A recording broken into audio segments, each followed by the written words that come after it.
안녕하십니까. 하리다 방송 빛의 일꾼 남영신입니다. 날마다 코로나19 바이러스로 인해서 사회가 온통 불안과 한숨으로 나를 지새우는 실정입니다. 백신과 치료제가 보급되어 안심할 수 있게 될 때까지 긴장을 멈추지 마시고 방역 규칙을 잘 지키셔서 이 어려움을 극복하시기 바랍니다. 오늘은 종교의 기능에 대해서 생각해 보겠습니다.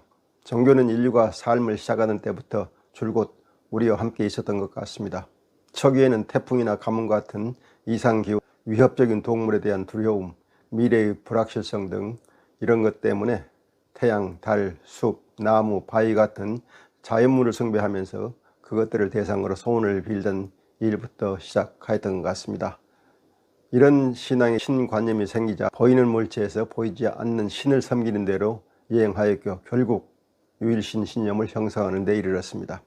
물론 지금도 자연물을 숭배하는 사람이 많이 있고 여러 신을 섬기는 사람들도 많이 있고 인격신을 믿지 않은 사람들도 많이 있습니다만, 그래도 기독교, 유대교, 이슬람교, 힌두교 등 인격신을 믿는 사람들이 인류의 반 이상을 차지하고 있습니다. 어쨌든 역사적으로 이들 인격신을 믿는 종교는 크게 두 가지 기능을 수행하였다고 생각합니다. 첫째는 현실에서의 복을 얻고 화를 면하게 하는 기능이고, 둘째는 종말론에 따라서 사후 구원을 받게 하는 기능입니다. 종교는 핍박이 없던 초기 인류에게는 그야말로 자유롭게 대상을 선택하여 믿는 그 시점에서는 누구나 자기의 소원을 신이나 태양 또는 자연물을 향하여 정성껏 기도함으로써 자신의 문제를 해결하고자 했죠. 이 경우는 아직 종말론에 유념하지 않기 때문에 영혼의 구원에는 크게 관심을 두지 않았습니다. 그러나 종교적 자유가 억압당하고 삶이 너무 힘들게 되면 종말론에 의지하는 신앙이 급격하게 강화됩니다. 초기 기독교인이 목숨을 바치면서까지 자기 신앙을 지키려 한 것은 종말론 신앙이 강화되는 시점과 로마의 기독교에 대한 탄압이 강화된 현실이 맞물렸기 때문이죠. 대체로 사회가 불안정하고 미래가 불확실할 때, 그리고 외부로부터의 탄압이 강해질 때 종말론에 의지하는 신앙이 강화됩니다. 현실에서 희망을 찾을 수 없기 때문에 내세 희망을 거는 사람이 늘게 마련이죠. 그러나 현재처럼 종교 자유가 확립되고 과학이 발전하고 경제가 발전한 상태에서는 종말론이나 내세 구원의 메시지가 상대적으로 잘 먹히지 않고 인격신에 의한 구원의 교리도 설득력이 떨어지게 됩니다. 과거 거의 100%가 기독교인이었던 영국, 프랑스, 독일 등의 서유럽 나라에서는 오늘날에는 교회에 나가는 신자가 국민의 10% 이내로 급감한 것이 이를 증명합니다. 이들 서유럽 나라에서는 기독교가 구원을 지향하는 종교로서보다는 일종의 문화로서 인식되고 있습니다. 그래서 크리스마스나 부활절이 그 본래적 기능보다는 가족들이 만나서 즐기는 명절로 인식되는 경향이 커지고 있습니다. 이는 적어도 서유럽에서 기독교의 종교적 기능이 현재 줄어들고 있음을 의미합니다. 반면에 어떤 지역에서는 현세의 복을 바라는 사람들이 종교에서 그 방법을 찾는 경향이 늘고 있습니다. 이는 대체로 저개발 국가에서 흔히 일어나는 현상인데요. 한국에서 경제성장이 한창이던 1980년대 사업의 성공이나 개인의 성취를 위해서 수많은 사람들이 기독교를 받아들인 것에서나 기독교의 주된 세력이 아프리카로 넘어간 것도 이런 경향이 드러난 결과입니다. 지금 기독교는 내세보다는 현세에서의 성공을 추구하는 종교가 되어가고 있는 중입니다. 그리고 기독교가 상당한 세력을 구축하는 곳에서도 교회가 구원보다는 침묵을 도모하는 사교 광장으로서의 기능이 더 보편화되고 있는 것도 기독교의 본래적인 기능과 거리가 멀어지고 있음을 암시합니다. 일부에서는 종교가 개인의 복을 추구하는 것을 기복 종교라고 해서 터부시하기도 하지만, 종교에서 이런 기능을 빼면 종교가 종교로서의 기능을 거의 수행하지 못하게 될 것입니다. 그런 점에서 우리는 종교의 기능에서 개인의 복을 추구하고 내세의 구원을 추구하는 것을 없앨 수 없습니다. 문제는 종교가 이런 기능을 어떻게 수행하는 것이 좋은가에 있습니다. 지금은 일부 폐쇄적인 국가를 제외하면 종교의 자유가 확립된 시대라고 말할 수 있고, 또 과거의 발달로 인해서 과거에는 생각지도 못할 정도로 기적적인 일들이 가능해졌기 때문에 종교의 기능도 상당한 변화를 맞게 되었습니다. 그래서 오늘날 종교가 해야 할 기능을 다시 생각하지 않을 수 없게 되었습니다. 여기서 새로운 종교의 기능에 따른 진화된 종교가 부상할 때가 되었다고 생각합니다. 새로운 시대에 맞춰 교리를 바꾸지 못하는 종교는 결국 도태되고 말 것입니다. 그러면 새로운 시대에 맞춰 종교의 기능이 어떻게 정립되어야 할까요? 우선 현대가 어떤 시대인지 아는 것이 중요합니다. 현대는 과거처럼 사회 전체가 어떤 한 이데올로기에 빠져서 일방적인 방향으로 움직이는 시대가 아닙니다. 물론 아직 민주화되지 못한 사회는 권위주의, 전체주의, 절대주의 같은 과거 유물을 벗어던지지 못하고 있지만, 우리는 그런 전근대적인 사회를 현대로 착각하면 안 됩니다. 인간의 자유와 평등이라는 기본권을 확립하고 모든 사람이 자유롭게 종교를 갖거나 갖지 않을 수 있고 종교나 인종이나 국적이나 성별로 차별을 받지 않는 이상적인 사회를 현대로 규정해야 합니다. 이런 사회가 어디 있느냐고 반문할지 모르지만 한국도 이런 사회에 가깝고 서유럽 사회도 이런 사회에 가깝습니다. 미래의 한국이나 서유럽 사회가 지금보다 더 자유롭고 평등하고 부유한 나라나 사회가 된다면 모든 나라가 이를 동경하며 따라오는 노력을 하게 될 것입니다. 한국이나 서유럽 같은 발달한 사회에서 종교의 기능이 긍정적이고 효과적이어야 그 종교가 현대인들의 사랑을 받고 장래 개인과 사회를 영적으로 이끌 수 있게 됩니다. 물론 한 사회가 아무리 발전해도 의식과 믿음이 천년 전의 수준에 머물러 있는 사람이 있을 것이므로 이런 경우를 현대인의 한 경향으로 생각할 필요는 없습니다. 종교는 사회의 가장 앞에서 사회를 끌고 가는 사람들에게 지향점을 줄 수 있어야 합니다.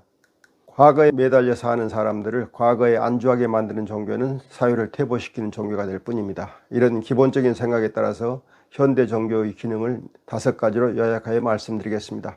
첫째, 현대 종교는 허황한 교리로 구원을 약속하지 말아야 합니다. 오직 진실을 바탕으로 구원을 추구해야 합니다. 황당하고 해괴한 이야기로 사람의 이성을 마비시키며 무조건적인 믿음을 강요하는 것은 과거 시대에 맞는 종교가 아닙니다. 이성적으로 믿을 수 없는 것을 믿는 것이 신앙이라고 강변하고 사람을 신이라고 추앙하거나 죽은 사람을 살리는 기적을 행했다고 사람들을 현혹하고 죽어서 천당을 가서 가족을 만날 것이라고 유혹하는 것은 사람을 속이는 것이어서 진실한 종교가 취할 교리가 아닙니다. 하나님은 진실하여 거짓이 없는 분인데 어떻게 거짓 위에 믿음이나 교리를 세울 수 있겠습니까? 현대 종교가 제 기능을 할 수 있으려면 황한 주장을 하지 않고도 믿음을 지킬 수 있는 교리를 개발하여 사람들이 진실한 마음으로 하나님을 믿게 하는 방법을 찾아야 합니다.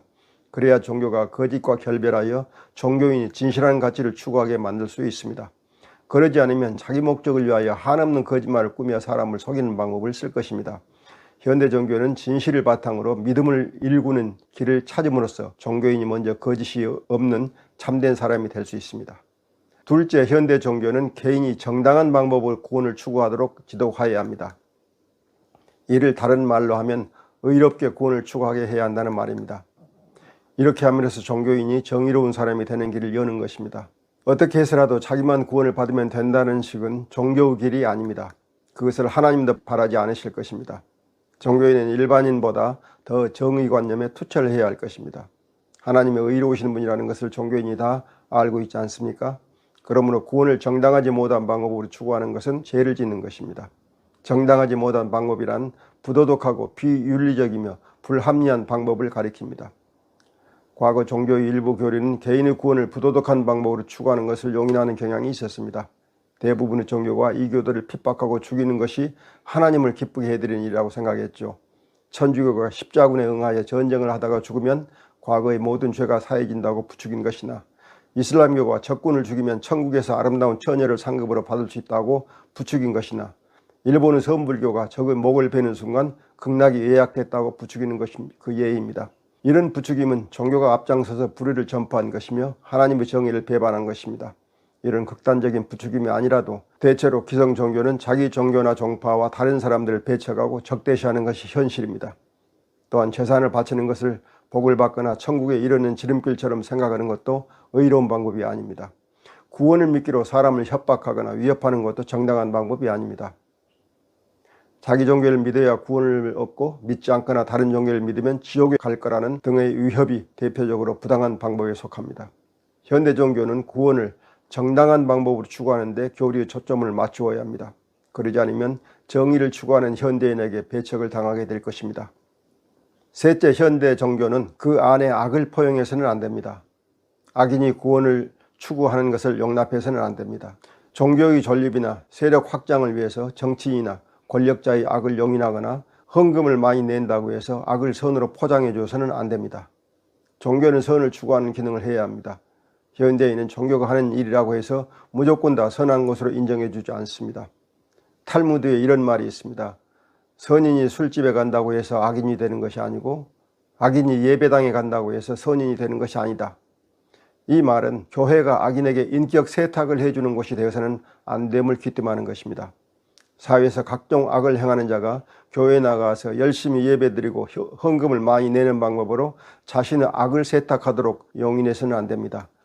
교회가 사회에서 악을 행하는 사람을 적극적으로 드러내고 교화해야 합니다. 악인을 받아들이되 교화하는 책임이 교회에 있는 것입니다. 전두환 같은 악인을 개신교 지도자가 모두 모여서 찬양하고 축복한 사실은 종교가 극도로 타락한 모습을 보여주는 예인 것입니다. 이런 종교는 현대 종교로서 가치가 없는 종교입니다. 이슬람 교도로서 테러를 일삼는 조직을 거느리는 집단이 있습니다. 이슬람교가 이들을 이슬람 교도로 인정하면서 그들이 테러를 책망하지 않는다면 이슬람교는 현대 종교로서 가치가 없는 종교가 되는 것입니다. 종교가 선을 추구하는 것을 명시적으로 선언하고 행동으로 보이지 않는다면 그 종교는 현대인에게 배척을 받게 될 것입니다. 넷째, 현대 종교는 배타적이고 독선적인 방법으로 구원을 추구하지 말아야 합니다. 믿음이 다른 사람에게 증오심을 표출하지 말고 사랑으로 각자의 믿음을 지키도록 노력해야 합니다. 유대교나 기독교나 이슬람교처럼 아브라함을 조상으로 삼는 종교는 모두 배타적이고 독선적인 교리를 가지고 있습니다. 이제 이들 종교는 교리에서 그런 독소를 제거해야 현대인에게 감동을 줄 수 있을 것입니다. 현대 종교는 인류가 화합과 공존 속에서 평화를 누리도록 기능해야 합니다. 사람이 만든 어떤 것도 절대적으로 옳을 수 없고 사람이 만든 어떤 조직도 절대적으로 선할 수 없습니다. 종교도 사람이 만든 것일 따름입니다. 하나님께서 종교를 만든 것이 아니라 사람이 만든 것입니다. 그러므로 어떤 종교에나 오류가 있으므로 그 오류를 시정해 나가야 합니다. 그런데 자기들이 교리만 옳고 그 밖의 교리는 다 틀렸다고 주장하면서 다른 주장을 하는 사람들을 적대시하는 것은 보편적인 사랑을 펴시는 하나님의 본성에 어긋나는 것이고 사람들 사이에 적대감과 증오심만 쌓이게 하는 일입니다. 배타적이고 독선적인 종교는 대개 선민의식에 쌓여 있어 이교도에 대한 차별, 이민족에 대한 차별 같은 각종 차별과 남녀차별, 빈부차별 등을 당연하게 생각하는 경향이 있습니다. 이런 차별의식은 현대 종교에서는 맞지 않은 교리입니다. 그러므로 현대 종교는 독선과 배타성과 차별의식을 제거하고 자신들의 믿음이 사람들에게 더 좋은 것임을 그들의 사랑과 포용력으로 사람들에게 보여야 합니다. 다시 말하면 모든 종교는 사랑을 더 넓게, 더 깊게, 더 많이 하는 경쟁을 해야 하고 약자를 돕고 함께 살아가는 능력을 경쟁해야 합니다. 화합과 상생을 도모하지 않는 종교는 현대인에게 불필요할 뿐 아니라 독소가 될 것이므로 현대인은 그런 종교를 철저히 배격해야 합니다. 다섯째, 현대의 종교는 우주와 자연에 감사하는 마음을 갖도록 인류를 지도하는 기능을 갖춰야 합니다. 자연에 감사한다는 것은 자연을 지신 하나님께 감사한다는 말과 같은데요. 하나님께 감사하자는 말보다 굳이 자연에 감사하자는 말을 한 이유는 우리가 하나님을 믿으면서도 자연의 섭리를 믿으려 하지 않기 때문입니다. 자연은 하나님의 선물이면서 하나님이 일하시는 공간입니다. 그렇기 때문에 자연은 스스로 자기 완전성을 향해 나아가며 스스로 치유하는 힘을 발휘합니다. 사람들이 함부로 자연을 훼손하는 것이 자신들에게 손해가 되는 일임을 깨달아야 합니다. 자연에 감사할 줄 알게 되면 사람들은 하나님께 감사함은 물론이고 동식물과 이웃에게 감사하는 마음을 갖게 될 것입니다.